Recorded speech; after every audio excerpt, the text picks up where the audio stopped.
last year we started Antarctic Studies and worked particularly with Dr. Rebecca McWaters, who's been doing remediation of fuel spills. And with her and a number of other Antarctic scientists, they gave unprecedented access to their research.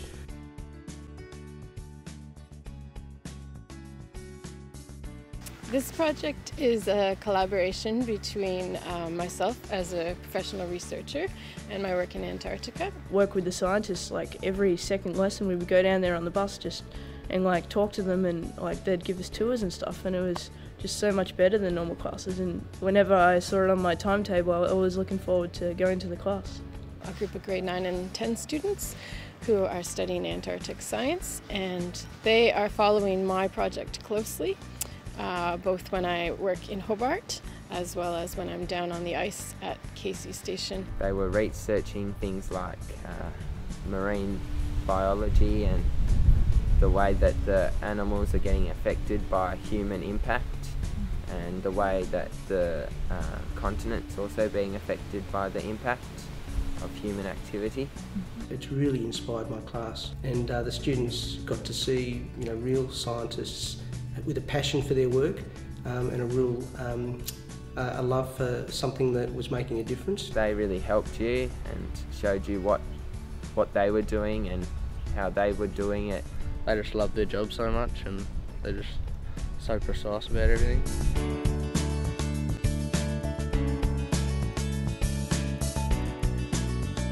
The Biopile project down at Casey Station, Antarctica, its aim is to remediate or clean up contaminated fuel. The soil was contaminated by a fuel spill a number of years ago, and so soil has been excavated and is going to be treated in a biopile so that someday the soil can be returned to the earth. One component of the course, the students followed me to the field where we created a biopile. We didn't use any contaminated soil, but we had them on the ground in engineering hats and boots. Standing there with hard hats and safety vests and watching a digger build a biopile, and then we inspected it and stuff. And after that we ended up building a model scale biopile in 3D, so the kids were all involved in that for a week of building, which showcases all the steps of how biopiles are built.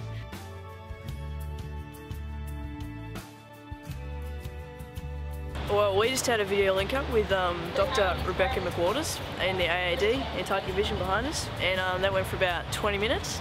And she was telling us about how she's at Casey Station, and she was showing us the biopiles and how they work, and then she was showing us like around the bay that she was at and all that, and telling us about what she does down there, and it was a good experience.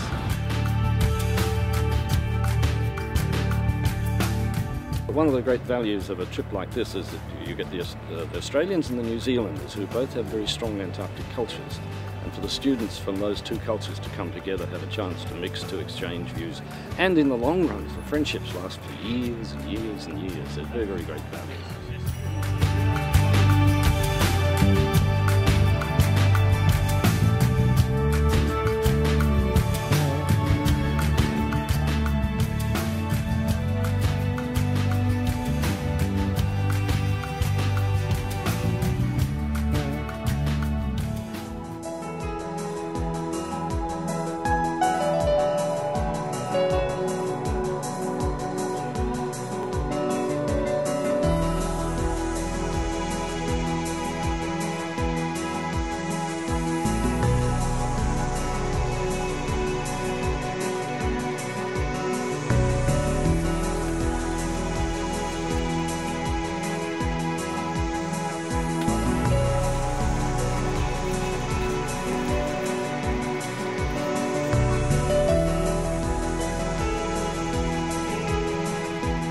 We left Melbourne, which is where normally the flights go from, leaving there at about 8:30 in the morning, perhaps a little bit later.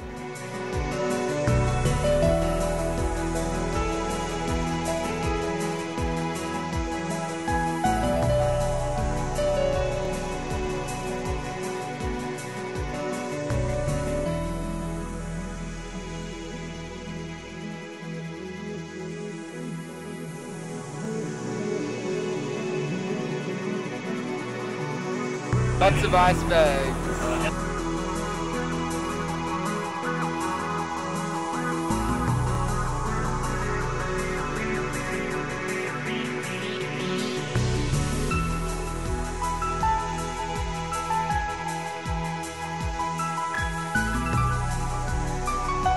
We've never been able to get this far south before.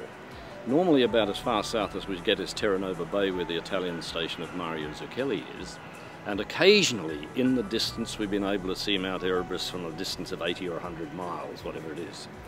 This time, because the area that we would normally visit was so heavily clouded over, we headed straight for Mount Erebus. And it was absolutely magnificent. It was clear as a bell, the weather was beautiful, the air was clear. Mount Erebus was just crazy to see it in person, so much better than photo. Yeah, you could see like figures down there that could have been cars.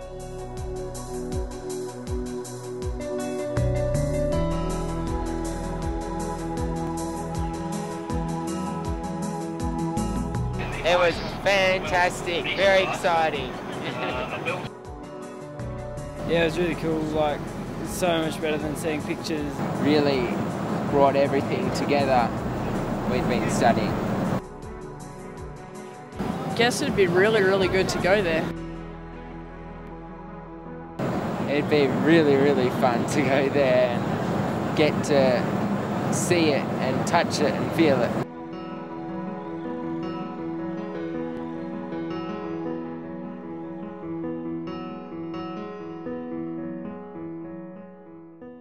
Now, after working with this group of students, I can say that I also love engaging and showing them the research that I do, being able to bring back that Antarctic experience of the science and the community and the challenges. I think it's had a huge impact on the way students have thought about their future career. Rather than just having a job, they're starting to think about careers of significance and making a difference. 60% of the people working in the Antarctica support staff, like plumbers, electricians, carpenters, diesel mechanics, so they've seen that as well.